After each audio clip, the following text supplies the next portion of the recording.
Hi everyone, welcome back to biotech वाली। इस video में हम एक बहुत ही पावरफुल एंटीबायोटिक का प्रैक्टिकल करने जा रहे हैं।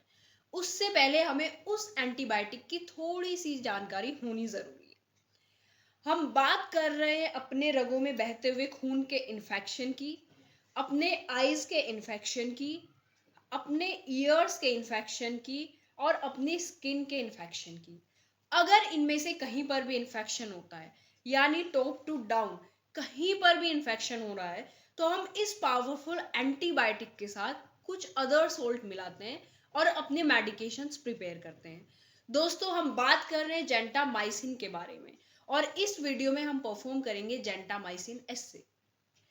जेंटामाइसिन एक ऐसी एंटीबायोटिक है जो कि बैक्टीरियल इन्फेक्शंस के अगेंस्ट वर्क करती है और ये बायोफिल्म एक्सपर्ट यानी स्टेफाइलोकोकस एपिडर्मिडिस बैक्टीरिया को यूज करती है अपनी पोटेंसी चेक करने के लिए। Specific bio film expert Staphylococcus epidermidis ही क्यों यूज किया जाता है? आपके माइंड में क्वेश्चन स्ट्राइक करना चाहिए कि स्किन पर wide variety of bacteria present है। हमारे ब्लड के अंदर ई कोलाई, स्यूडोमोनास, क्लैप्सिला बहुत सारे बैक्टीरिया प्रेजेंट है, बट हम उनके अगेंस्ट हमारे generally gram negative bacteria mostly present है, बट हम जो टेस्ट कर रहे हैं वो कर रहे हैं एक ग्राम पॉजिटिव बैक्टीरिया को लेके। तो इसका सीधा सा सवाल यही है, जैसे कि हमने स्टेफाइलोकोकस एपिडर्मिडिस का नाम दिया है बायोफिल्म एक्सपर्ट। सबसे हार्ड बायोफिल्म बनाने में स्टेफाइलोकोकस एपिडर्मिडिस एक्सपर्ट है, राइट?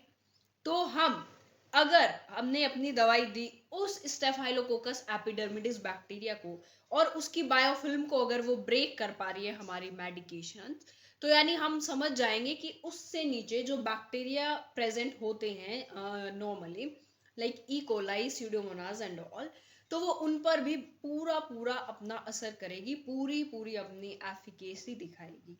तो इसको स्टार्ट करते हैं अपना वन बाय वन कि कैसे हम क्या इस वीडियो में परफॉर्म करेंगे जेंटामाइसिन एसए के लिए। पूरा कंप्लीट वीडियो लास्ट तक देखिएगा, तभी आपको समझ आएगा कि in actual how do we perform the antibiotic assay. सबसे पहले हम क्या करेंगे? सबसे पहले हम फोस्फेट बफर प्रिपेयर करेंगे। फोस्फेट बफर यूएसपी चैप्टर 81 के अंदर B.3 करके मेंशन किया हुआ है। इस बफर में हम क्या करते हैं? हम दो सॉल्ट K2HPO4 एंड KH2PO4 लेते हैं। K2HPO4 का वेट हम 16.73 वे करेंगे, 1000 ml की बोतल के अंदर ऐड कर देंगे। फिर हम KH2PO4 का वे करेंगे 0.523, सेम उसी बॉटल में इसको भी ऐड कर देंगे और मिक्स करके बफर बनाएंगे। फिर प्यूरिफाइड वाटर से मेकअप कर देंगे अप टू 1000 और ये बफर बन जाएगा। लोगों के माइंड में अक्सर क्वेश्चन आता रहता है, मैम बफर प्रिपेयर करना है, ये दोनों को अलग अलग बना के तब साथ में मिक्स करते हैं कि क्या? नहीं, दोनों का वेट एक कंटेनर में लेंगे सेम और मिक्स कर देंगे, तो आपका ये जो है फोस्फेट बफर रेडी हो जाएगा। फोस्फेट बफर बनाने के बाद हमें अपना वर्किंग स्टैंडर्ड स्टोक सॉल्यूशन बनाना है। ठीक है, वर्किंग स्टैंडर्ड से बनाना है। इसके लिए हमें सबसे पहले क्या करना है? इसके लिए सबसे पहले हमें वे करना है स्टैंडर्ड, लाइक हम जेंटामाइसिन का ऐसे परफॉर्म करने जा रहे हैं तो 60 mg हम वे करेंगे और अप टू 100 ml हम इसको मेकअप कर देंगे बफर से। जो हमने अभी बफर बनाया है फोस्फेट बफर, उससे हम इसको अप टू 100 ml क्या कर देंगे? मेकअप कर देंगे। इसके बाद देखते हैं हम कि डाइल्यूशंस जो हमें बनाने हैं वो हम कैसे प्रिपेयर करेंगे। हमने स्टैंडर्ड सॉल्यूशन बना लिया है अपना, जिसको हम स्टोक सॉल्यूशन बोल रहे हैं। 60 mg हमने इसमें जेंटामाइसिन लिया है और बाकी 100 ml हमने इसमें क्या लिया है? बफर लिया है। अब हमें क्या करना है? हमें बल्ब पीपेट लेनी है 5 ml की। 5 ml की बल्ब पीपेट लेके हमको सॉल्यूशन को स्क्वीज करना है रबर बल्ब की हेल्प से। धीरे धीरे, एकदम बहुत तेज हमें रबर बल्ब को प्रेस नहीं करना है, वरना बहुत ज़्यादा सॉल्यूशन तुरंत ऊपर आ जाता है और हमारे रबर बल्ब में भी फिल हो जाता है और फिर हमें एक्चुअल अच्छे से वॉल्यूम लेने में थोड़ी सी डिफिकल्टी फेस करनी पड़ती है। तो हम क्या करेंगे? धीरे धीरे स्क्वीज करेंगे और धीरे धीरे क्या करेंगे? सॉल्यूशन लेंगे 5 ml। 5 ml सॉल्यूशन लेके, ये हमारी जो स्टोक सॉल्यूशन है ना, उसको हम डायरेक्ट यूज़ नहीं कर रहे हैं क्योंकि ये थोड़ी हाई कंसंट्रेशन का है। इससे हम 2 कंसंट्रेशन प्रिपेयर करेंगे चेक करने के लिए कि कौन सी कंसंट्रेशन हमारे लिए बेटर है। तो हम ये 50 ml की वॉल्यूमेट्रिक में 5 ml ट्रांसफ़र कर रहे हैं। इसमें 5 ml ट्रांसफ़र कर रहे हैं, स्टैंडर्ड हाई बना रहे हैं, मतलब इसमें थोड़ी हाई कंसंट्रेशन है। इसके बाद स्टैंडर्ड लो भी बनाएंगे जिसमें थोड़ी कम कंसंट्रेशन रहेगी एंटीबायोटिक की। तो इसमें हमने 5 ml क्या लिया है, हमने 5 ml ट्रांसफ़र किया है ये अपना standard solution. Standard solution 5 ml transfer करने के बाद जो हमने अपना फॉस्फेट बफर बनाया है, इस वॉल्यूमेट्रिक पर मार्क है 50 ml तक, तो हम अपने इस फॉस्फेट बफर से मेकअप करेंगे 50 ml तक। 50 ml तक हम इसको पूरा मार्क करके मेज़र करेंगे। थोड़ा भी अगर आपका बफर ज़्यादा कम हुआ तो आपके स्टैंडर्ड हाई सॉल्यूशन पर वो डायरेक्टली इम्पैक्ट डालेगा। हमारी थोड़ी भी वॉल्यूम ज़्यादा नहीं होनी चाहिए। आप एग्जैक्ट मेजरिंग सिलेंडर लेके लाइक उसमें 45 ml मेज़र करके तब भी डायरेक्टली ऐड कर सकते हैं, बट वॉल्यूमेट्रिक ऑलरेडी मेजरेबल है और उनका वॉल्यूम सेट एकदम प्रिसाइज बनाया गया है, तो इसलिए हम डायरेक्ट वॉल्यूमेट्रिक में ट्रांसफ़र कर लेते हैं। इसके बाद हम इस सॉल्यूशन को थोड़ा सा मिक्स करेंगे क्योंकि प्रॉपर मिक्सिंग सॉल्यूशन की ज़रूरी है। ठीक है, प्रॉपर मिक्स करने के बाद हमारा जो नेक्स्ट स्टेप है वो होगा स्टैंडर्ड लो बनाना। स्टैंडर्ड लो बनाने के लिए हमें क्या करना है, स्टैंडर्ड लो बनाने के लिए हमें बल्ब पीपेट लेनी है 25 ml की। अभी हमने 1 और 10 का रेशो बनाया, अब हम 1:2 बनाएंगे। अब हम अनदर 50 ml की जो ब्लैंक वॉल्यूमेट्रिक है उसमें 25 ml सॉल्यूशन लेंगे अभी अपने स्टैंडर्ड हाई से स्टैंडर्ड लो में ट्रांसफ़र करेंगे 25 ml वॉल्यूम ऑफ सॉल्यूशन। ठीक है, इसको हम जब स्टैंडर्ड लो में ट्रांसफ़र करेंगे उसके बाद हम रेस्ट 25 ml से मेकअप कर देंगे अपना सॉल्यूशन। 25 ml से हमने मेकअप किया और 25 हमने स्टैंडर्ड हाई लिया था, तो हमारा ये 1:2 में आ गया, 50-50 आ गया है ना। 25 में क्या आ गया हमारा, 50-50 आ गया। तो हमने क्या करना है, अब इसको भी हल्का सा थोड़ा शेक कर लेंगे और इनको हम साइड। स्टैंडर्ड हाई और स्टैंडर्ड लो हमारा प्रिपेयर हो गया है। उसके बाद हमें जेंटामाइसिन का ऑइंटमेंट हमने 5 ग्राम वे किया है और क्लोरोफॉर्म लेना है हमें 25 ml की नीड है ओनली, और लेना है हमें फॉस्फेट बफर।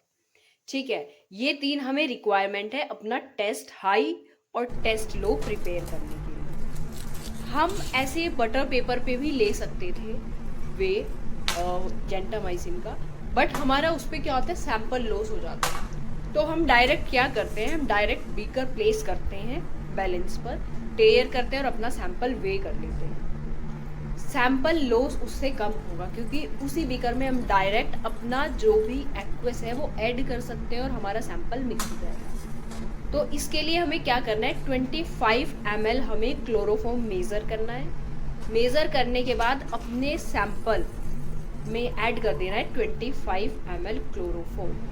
क्लोरोफॉर्म एक ऑर्गेनिक कंपाउंड है जो कि इम्प्योरिटीज़ को हमारे सैंपल से अलग करने के लिए यूज़ होगा। हम यहाँ पर 2 यूज़ कर रहे हैं, एक क्लोरोफॉर्म और दूसरा फॉस्फेट बफर। जो क्लोरोफॉर्म है वो बफर से भी भारी होता है, तो जब हम इसको सेपरेट करेंगे सेपरेटिंग फनल में, तो जो क्लोरोफॉर्म की लेयर है वो नीचे आएगी और जो बफर की लेयर है वो ऊपर जाएगी। सैंपल में हमने क्लोरोफॉर्म ऐड करने के बाद हमें मेज़र करना है 20 ml बफर। 20 ml बफर हम मेज़र करेंगे। 20 ml मेज़र करने के बाद हम इसको ऐड करेंगे अपने सैंपल वाले बीकर में। सैंपल वाले बीकर में ऐड करके इसकी भी क्या करेंगे, अच्छे से मिक्सिंग। क्या करेंगे, मिक्सिंग। इसको ऐड कर देते हैं, थोड़ा सा वेट लॉस हो, इसको हम अच्छे से क्या करेंगे, मिक्स करेंगे बीकर में ऐड करने के बाद। मिक्स करने के बाद हमारा जो नेक्स्ट प्रोसेस है वो है कि हम इसको, जो हमारा हमने ये सॉल्यूशन बनाया है ना, इससे अभी हमें अपना स्टॉक, सैंपल का स्टॉक बनाना है। सॉल्यूशन कैसे, इस जो हमारा जो ये सॉल्यूशन है इसको हम ट्रांसफ़र करेंगे सेपरेटिंग फनल में। सेपरेटिंग फनल आपका एकदम ड्राई होना चाहिए, जैसे इसमें थोड़ी एक्सपेरिमेंट करने के लिए ले लिया है। इसमें थोड़ा भी ये वाटर की ड्रॉपलेट्स बिल्कुल नहीं होनी चाहिए। चाहे तो आप अपने सेपरेटिंग फनल को एक बार पहले रिंस कर लें फॉस्फेट बफर से। जब आप ये सॉल्यूशन जो है इसमें ऐड कर देंगे, सेपरेटिंग फनल में आपने ऐड किया, उसके बाद आप इसको थोड़ा सा स्टे होने देंगे। स्टे होने के बाद इसकी आप प्रॉपर मिक्सिंग करेंगे। प्रॉपर जब आप इसको मिक्स करेंगे तो इसमें क्या होगा, इसमें ना 2 लेयर बन जाएंगे। आप पूरी मिक्सिंग करेंगे और मिक्सिंग करने के बाद जब इसको वापस स्टैंड पे लगाएंगे तो आपको 2 सेपरेट लेयर आराम से ऑब्जर्व होंगे। इसको बहुत ही अच्छे से आपको मिक्स करना है, शेक करते रहना है अनटिल और अनलेस आपको लगे कि ये थोड़ा अच्छे से मिक्स हो गया है। अब आपको दिख रहा है एक ऊपर वाली लेयर, एक नीचे वाली लेयर। नीचे वाली जो लेयर है वो है क्लोरोफॉर्म की। क्लोरोफॉर्म ऑयली जैसा आपको अलग से दिख जाएगा निकलते हुए, है ना। हम इसको धीरे धीरे नोज़ल को बहुत धीरे खोलना है कि हमारा सैंपल लॉस क्लोरोफॉर्म में ना हो। हम जो ये क्लोरोफॉर्म है एक अलग बीकर में इकट्ठा कर रहे हैं। अभी जब धीरे से इसको बंद करेंगे, बहुत धीरे से, अभी हमें दिख रहा है कि क्लोरोफॉर्म थोड़ा सा बचा है, निकाला, थोड़ा और निकाला, बस हल्का सा सैंपल की एक ड्रॉप चली भी जाएगी, क्योंकि हमें अभी क्लोरोफॉर्म से अपना सैंपल रिवर्स निकालना है। अब जो हमारी ये बफर की लेयर बची, जिसमें हमारा मेन एपीआई है, जो कि हमारी मेन एंटीबायोटिक है, अब हम इसको अलग एक बीकर में इकट्ठा करेंगे। यही जो पीछे प्रोसेस है उसमें हमने क्या करना है कि हमने जो हमारा अलग क्लोरोफॉर्म आया था उसको वापस से हमें सेपरेटिंग फनल में डालना है। सेपरेटिंग फनल में डालने के बाद वापस इसमें हमें क्या डालना है, 20 ml बफर डालना है। हमें क्लोरोफॉर्म ऐड करना है, फिर बफर डालना है, सेपरेट करना है, नीचे वाली लेयर क्लोरोफॉर्म में, ऊपर वाली लेयर वॉल्यूमेट्रिक सॉल्यूशन, जिसमें हम अपना सैंपल सॉल्यूशन इकट्ठा कर रहे हैं। यही प्रोसेस हमें 4 से 5 बार रिपीट करना है, ठीक है। अलग अलग लेयर करते जाएंगे। उसके बाद ये देखो, अभी हमने फर्स्ट टाइम किया था, अब हमारा ये सेकंड टाइम चल रहा है। अब हम ये क्या कर रहे हैं, नीचे से क्लोरोफॉर्म की जो लेयर है उसको इकट्ठा कर रहे हैं। आपको 2 लेयर दिख रही है ना अलग से।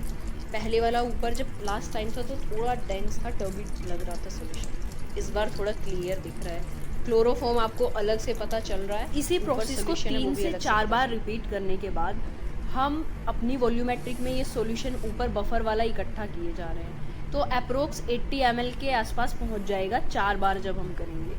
तो फिर बाकी जो बचेगा 100 तक बफर से मेकअप कर देंगे। इसी को हम, हमारा जो सैंपल स्टॉक है जेंटामाइसिन के केस में, इसी को हम अपना टेस्ट हाई मान लेंगे। टेस्ट हाई मतलब सैंपल हाई, जैसे स्टैंडर्ड हाई था ऐसे सैंपल हाई। और अपना टेस्ट लो, यानी जैसे स्टैंडर्ड लो था वैसे टेस्ट लो है। टेस्ट लो बनाने के लिए हम क्या करेंगे, इस टेस्ट हाई में से 25 ml ट्रांसफ़र कर देंगे एक 50 ml की अलग वॉल्यूमेट्रिक में, और उसको 50 ml को फिर फॉस्फेट बफर से हम क्या कर देंगे, मेकअप कर देंगे। तो हमारा ये क्या बन जाएगा, टेस्ट हाई और टेस्ट लो। उसके बाद हम आगे जो प्लेट प्रिपरेशन है वो करेंगे, वो देखते हैं हम कैसे करेंगे।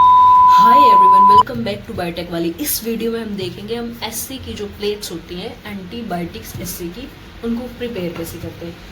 तो सबसे पहले हमने मीडिया प्रिपेयर किया है और उसमें हमने कल्चर ऐड किया, और ऐड करने के बाद मीडिया पोर किया। पोर करने के बाद हमने की है उस पर नेमिंग।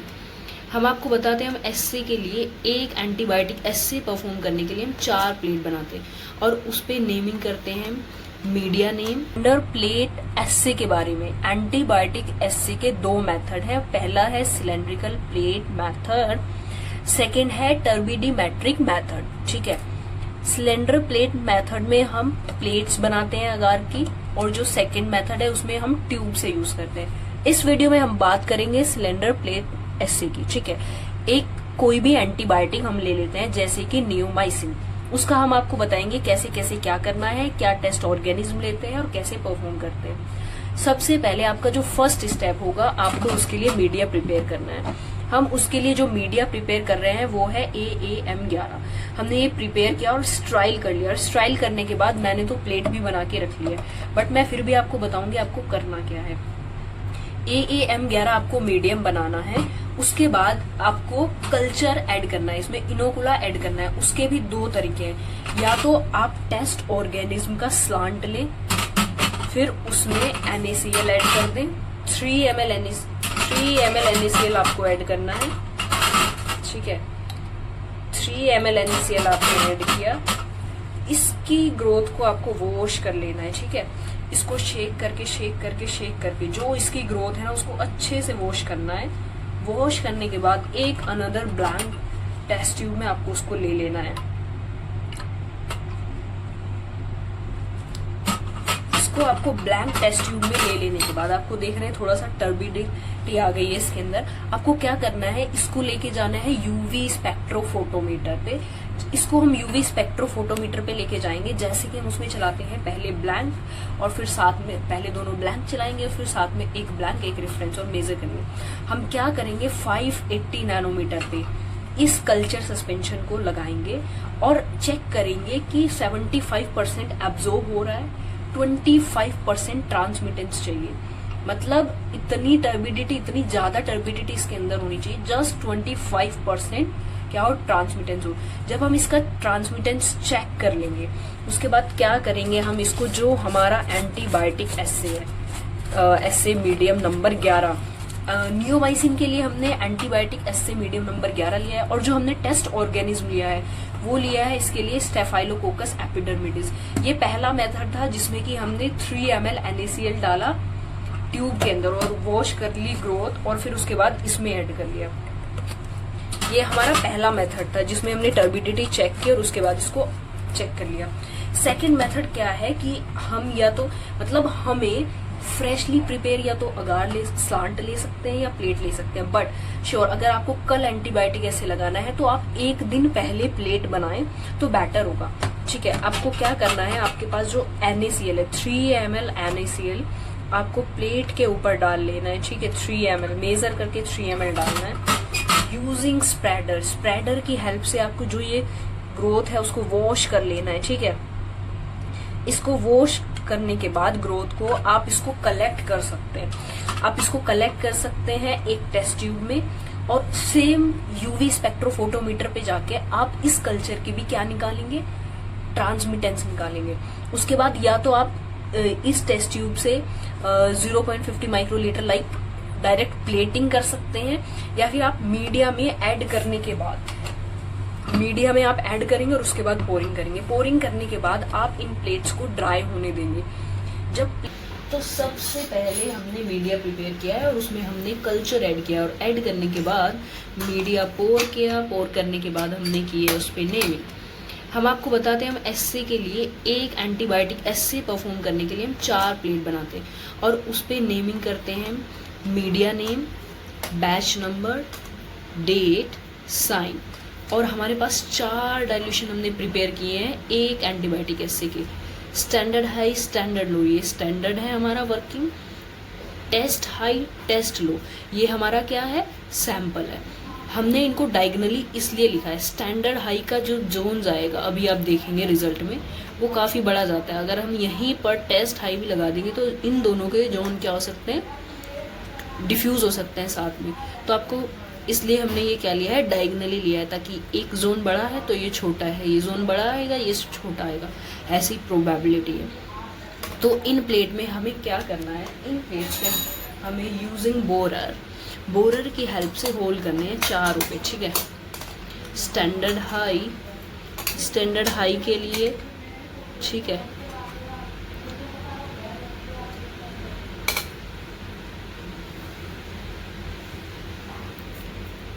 आपको बहुत ही ध्यान से करने हैं।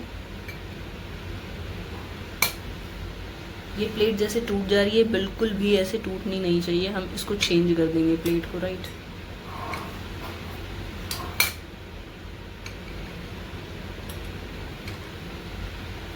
ऐसे ही हमको क्या करना है, 4 की 4 प्लेट पे करने हैं। हम आपको सभी पे करके दिखाने वाले हैं।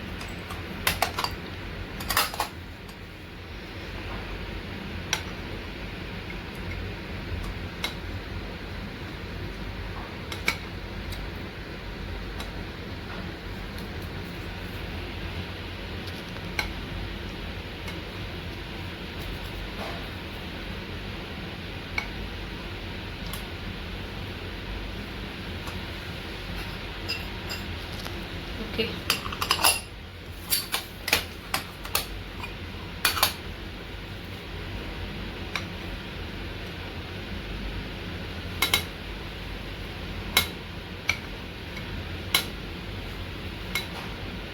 आपको ऐसे 4 की 4 प्लेट में कर लेना है। उसके बाद जो भी हमने डाइल्यूशंस प्रिपेयर किए हैं उनको इन सब में क्या करना है, हमको ऐड करना है, राइट। 1 मोर प्लेट।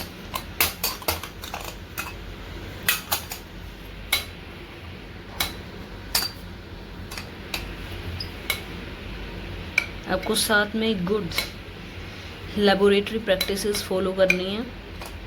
मैं अभी आपको दिखाने के लिए थोड़ा जल्दी में ऐसा हो पा रहा है।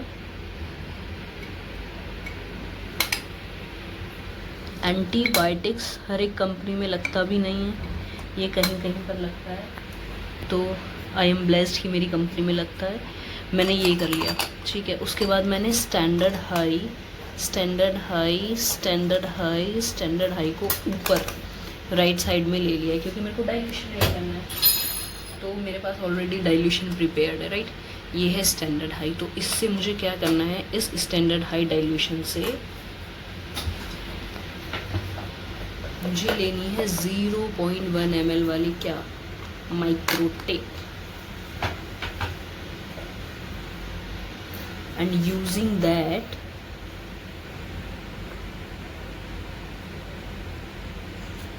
मेरे को स्टैंडर्ड हाई में ये ऐड करना है। याद रहे ये साइड में सॉल्यूशन बाहर बिल्कुल ना गिरे और ये साइड में भी टच नहीं होना चाहिए, राइट। मैंने 4 में ले लेना है इसी को, ओके।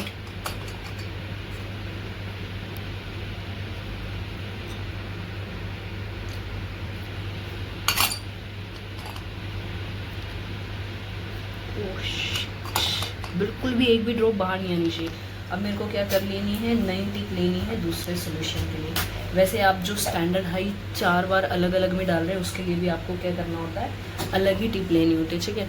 अब हमने स्टैंडर्ड हाई डाल लिया है, अब हम लेके आएंगे स्टैंडर्ड लो। अब हमने अपना नेक्स्ट डाइल्यूशन लिया है जो है स्टैंडर्ड लो, जो कि हमने प्रिपेयर किया है। पूरा डाइल्यूशन हमने आपको पहले लॉन्ग वीडियोज़ में भी दिखाया है और पीछे भी आप देख सकते हैं। तो हमको फिर से क्या ले लेनी है, नई टिप, राइट। और 0.1 ml यानी जिसको हम 100 माइक्रोलीटर बोलेंगे वो आपको लेना है, राइट। ये लिया। उसके बाद आपको क्या करना है, स्टैंडर्ड लो में ऐड करना है इसको। पूरा सॉल्यूशन जाना चाहिए, आपको चेक करना है कि पूरा सॉल्यूशन जो है वो जा पा रहा है कि नहीं। स्टैंडर्ड लो,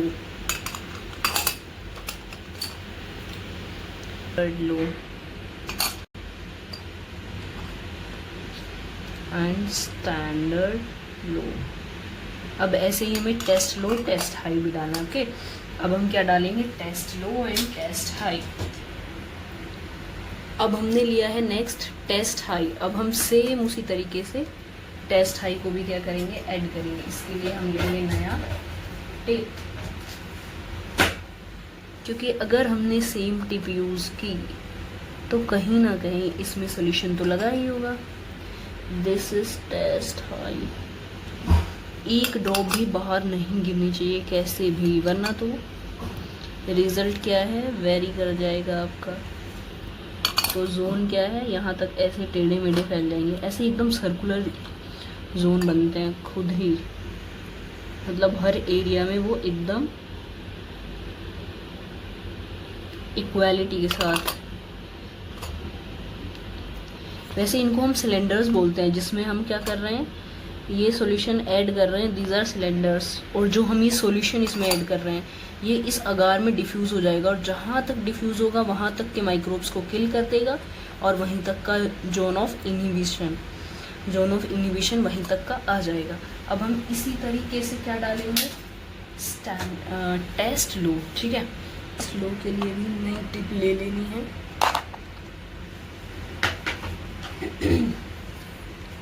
अब हम अपना ले आए हैं टेस्ट लो। अब हम ऐड करने वाले हैं टेस्ट लो। एक बचा है, आपको दिख रहा है, ठीक है। हमने लिया है टेस्ट लो।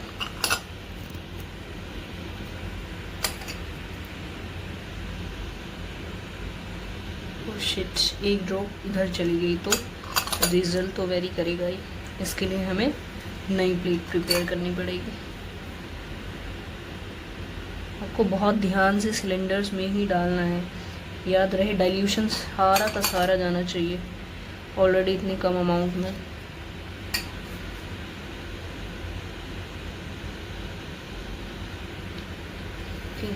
तो हमने इनको क्या किया, हमारा सारा डाइल्यूशन बन गया है, सब कुछ एकदम रेडी हो गया है।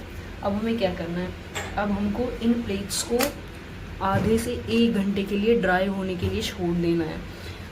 अगर हम इनको ऐसे उठा के लेके जाएंगे तो सॉल्यूशन हिलेगा, ऑफ कोर्स इधर उधर फैल जाएगा, तो हमारा रिजल्ट क्या है, वेरी कर जाएगा। हमको अंडर LAF इनको छोड़ के आधे 1 घंटे, अप्रोक्स 1 घंटा तो लगता है इसको ड्राई होने में।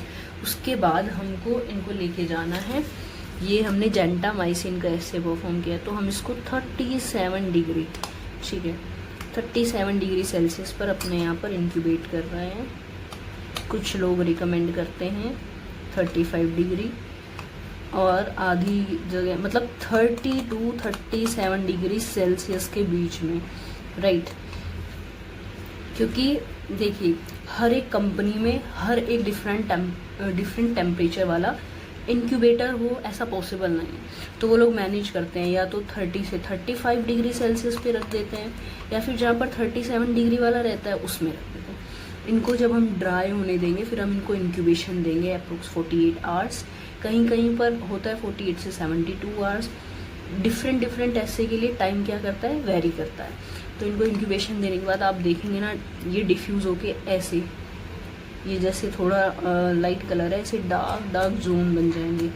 जैसे ये है स्टैंडर्ड, मैं बताती हूँ, ये स्टैंडर्ड हाई है, इसका ऐसे बड़ा सा आएगा, फिर ये स्टैंडर्ड लो है, इसका थोड़ा छोटा आएगा, फिर ये टेस्ट हाई है, इसका और भी बड़ा जा सकता है इसके कंपैरिजन, और ये स्टैंडर्ड लो, ये टेस्ट लो भी छोटा सा जाएगा।